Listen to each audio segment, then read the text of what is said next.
Hello guys, welcome back to my video. मेरा नाम है संजय यादव और इस वीडियो में मैं आपको जैक दिल्ली से रिलेटेड आपको सारी इन्फॉर्मेशन के बारे में बता दूंगा। जो भी आपको जानना है, सारी अपडेट्स हैं, रजिस्ट्रेशन के बाद क्या करना होता है और फ्रीज फ्लोट क्या करना होता है, रजिस्ट्रेशन में क्या क्या डॉक्यूमेंट्स चाहिए, क्या क्या कट ऑफ कब निकलती है और उसके बाद क्या क्या प्रोसेस रहता है। मतलब आपको जैक दिल्ली से रिलेटेड पूरा आपको उसका प्रोसेस मैं आपको इसी वीडियो में बताने जा रहा हूँ। तो वीडियो को एंड तक देखिएगा पूरा प्रोसेस जानने के लिए कि कैसे आपको एडमिशन तक क्या क्या करना होता है, कैसे फिर आपका DTU NSUT triple ID Delhi में एडमिशन हो जाता है। ठीक है, तो सबसे पहले आपको जैक दिल्ली की वेबसाइट पे रजिस्टर करना होगा। 1 सितंबर से जैक दिल्ली पे रजिस्ट्रेशन फॉर्म्स ओपन हो रहे हैं। आपको रजिस्टर करना होगा।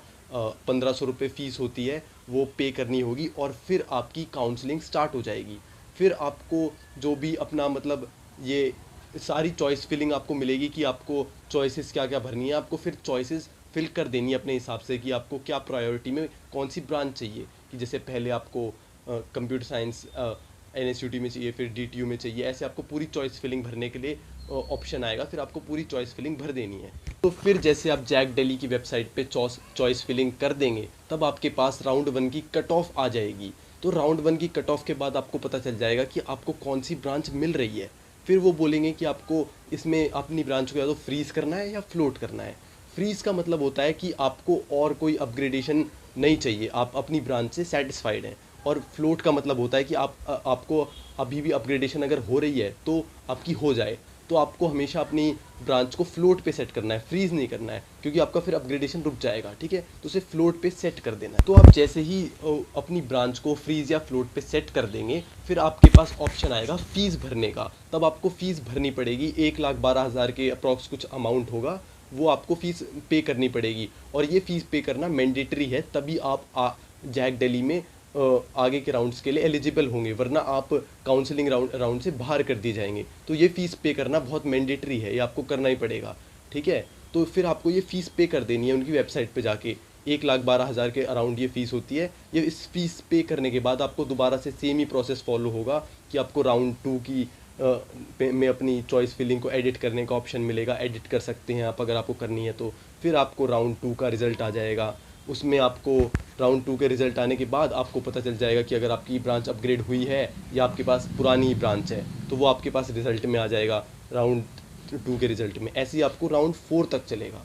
तो फिर राउंड 4 के बाद स्टार्ट होता है phase 2 of counselling. Round 5, round 6, round 7, round 8, ये होता है फेज़ 2 ऑफ काउंसलिंग। ठीक है, तो इन राउंड्स में नए रजिस्ट्रेशन भी अलाउ हो सकते हैं। जैसे अगर आपने फ़ीस नहीं भरी थी, फॉर एग्जांपल फेज़ 1 राउंड 1 की कट ऑफ के बाद आप फीस नहीं भर पाए थे, तो आप यहाँ पे दोबारा से अप्लाई कर सकते हैं, दोबारा से नए रजिस्ट्रेशन। जैसे आप तो रजिस्टर कर चुके हैं, यहाँ पे उन बच्चों को मौका मिलता है जो जिन्होंने राउंड 1, राउंड 2, राउंड 3 में नहीं थे, उन्हें दोबारा से रजिस्टर करने का मौका मिलता है। और दोबारा से वो ये होता है कि नए बच्चे भी पार्ट ले सकें, इसलिए होता है फेज़ 2 ऑफ काउंसलिंग। ठीक है, तो फेज़ 2 में नए बच्चे आ जाते हैं। और अगर आपको सीट मिल चुकी है तो आप फिर वैसे ही आपका चलता रहेगा जैसे चल रहा था। और अगर आपने पहले रजिस्टर नहीं करा था तो अब आप नए सिरे से रजिस्टर कर सकते हैं।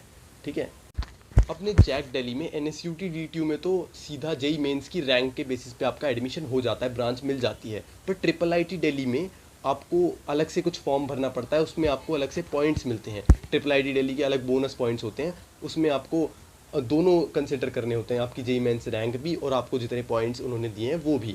वो आपकी प्रोफाइल के ऊपर होता है कि आप स्पोर्ट्स में हैं, इन सब के ऊपर वो लिस्ट बनाई जाती है। तो इसमें थोड़ा सा अलग है। तो ऐसे ऐसे करते करते राउंड 4, 5, 6, 7, ये 8 राउंड तक चलता है। फिर आता है हमारा स्पॉट राउंड। स्पॉट राउंड में क्या होता है मैं आपको बताता हूँ। जो सीट्स जो अपर ब्रांचेस की जो खाली हो जाती है ना, जैसे किसी को अपग्रेडेशन हो गई या फिर कोई बच्चा छोड़ के चला गया बीच में, किसी ने फ़ीस पे नहीं करी, तो काफ़ी सारी ब्रांचेस की सीट्स जो हैं खाली हो जाती हैं। तो स्पॉट राउंड का काम होता है इन सीट्स को भरना।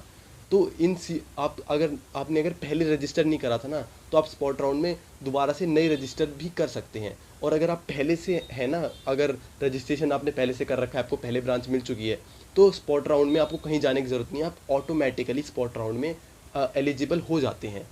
पर अगर आपने पहले से रजिस्टर नहीं करा है, फिर आपको स्पॉट राउंड के लिए अलग से एक वो वेन्यू डिसाइड कर देते हैं, या तो DTU होता है या NSUT होता है, वहाँ पे ऑफलाइन फिजिकली जाके वहाँ पे आपको साथ के साथ वो सीट अलॉट कर देते हैं आपकी रैंक के बेसिस पे, और साथ के साथ आपको फ़ीस भी पे करनी होती है जितनी वो मांगते हैं, 1,12,000 या उसका कुछ अप्रॉक्स अमाउंट होता है, वो लिखा होता है जैक डेली की वेबसाइट पे।